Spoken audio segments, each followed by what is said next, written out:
Hello, சொல்லுங்க. Sir, நான் advocate Renuka மேடமோட junior பேசுறேன் சார். சொல்லுங்க சார். நீங்க டைவர்ஸ் அப்ளை பண்ண ஃபர்ஸ்ட் கவுன்சிலிங் முடிஞ்சிருச்சுல? ரெண்டாவது கவுன்சிலிங் அடுத்த மாசம் 31ஆம் தேதி இருக்கும். அதுக்கு இன்னும் 58 நாள் இருக்கு சார். அதுக்கு நீங்களும் உங்க வைஃபும் கரெக்டா வந்துடுங்க.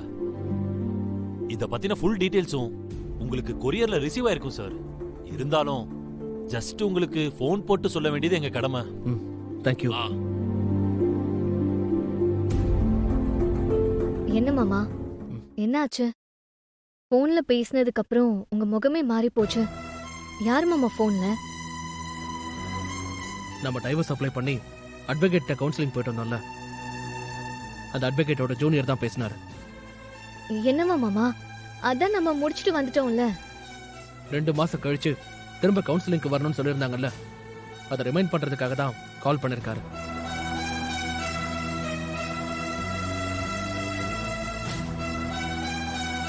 இன்னும் 58 நாள்ல 2வது கவுன்சிலிங் ஆரம்பிச்சிடும். தயவு செஞ்சு உன்னை கெஞ்சி கேட்கிறேன், அடுத்த கவுன்சிலிங்லயாவது போன வாட்டி சொதப்பின மாதிரி சொதப்பாம கரெக்டா பேசுற. ப்ளீஸ். கண்டிப்பா எங்க 2 பேருக்கும் டைவர்ஸ் வேணும்னு நீ ஸ்ட்ராங்கா மட்டும் சொல்லிட்டா போதும், நமக்கு டைவர்ஸ் கிடைச்சிரும். எப்படியாவது எனக்கு டைவர்ஸ் வாங்கி கொடுத்துரு. அதான் நம்ம 2 பேருக்குமே நல்லது.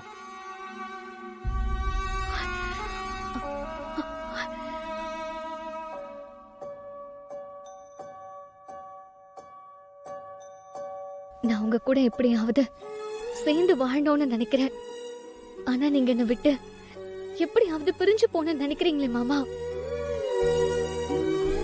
நம்ம 2 பேரையும் சேர்த்து வச்சது அந்த சாமி. நான் உங்க கூட தான் வாழணுங்கிறது விதி. அது ஏன் மாமா உங்களுக்கு புரியவே மாட்டேங்குது? உங்களையும் என்னையும் எந்த சட்டத்தாலையும் பிரிக்கவே முடியாது மாமா. நான் எப்பவுமே உங்களை விட்டு பிரிஞ்சு போகவே மாட்டேன். சாவு ஒண்ணு தவிர வேற எதாலையும் என்ன உங்ககிட்ட இருந்து பிரிக்கவே முடியாது. நான் சாகுற வரைக்கும் உங்க கூடயேதான் மாமா இருப்பேன். அதுக்கு நான் என்ன பண்ணணுமோ அது எல்லாத்தையும் தொடர்ந்து நான் பண்ணிட்டே தான் இருப்பேன்.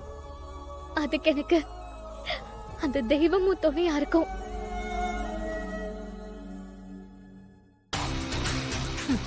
சாமிக்கு வேற வேலை இல்ல பாரு. இவங்களை சேர்த்து வைக்கிறதா ஒரு வேலையா பாத்துட்டு இருக்காக்கும்.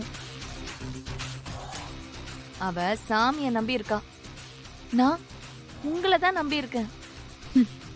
நடக்கிறதெல்லாம் பார்த்தா நாம எதுவுமே செய்ய வேண்டியிருக்காது போல இருக்கு. நேரமும் காலமும் நமக்கு ரொம்ப சப்போர்ட்டா சாதகமா தான் இருக்கு. அதனால கண்டிப்பா நீ அந்த வானதி கிட்ட விட்ட சவால்ல ஜெயிச்சிருவ. நம்ம கவலைப்படாம தைரியமா இருக்கலாம்.